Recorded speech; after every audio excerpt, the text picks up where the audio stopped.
విధంగా నా ఓటు హక్కును వినియోగించుకున్నానో మీరు కూడా మీ ఓటు హక్కును వినియోగించుకోండి. చాలా గుడ్ న్యూస్ ఏంటంటే ఇప్పుడు సిటిజన్స్ చూడండి, యూత్ని,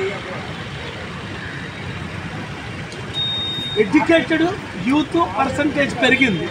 ఓటు ఇంట్లో ఉండకండి. ఇదే డెమోక్రాటిక్ చివరి ఎలక్షన్ అని కొందరు అంటున్నారు. చాలా ఇంపార్టెంట్. బయటికి రండి. మార్పు రావాలి, మార్పు కావాలని మీరు ఎడ్యుకేటెడ్ ఎందుకులే మళ్ళా వాళ్ళే వస్తారు లేదు. మీ ఓటును మీరు వినియోగించుకోండి. ప్రతి ఒక్కరికి వినియోగించుకొని ఎంకరేజ్ చేయండి. మీకు నచ్చిన వారికి ఓటు, క్రిమినల్స్కి ఓటు వేయండి. ఆలోచించి ఓటు వేయండి. Thank you. ఆలోచించి ఓటు వేయండి.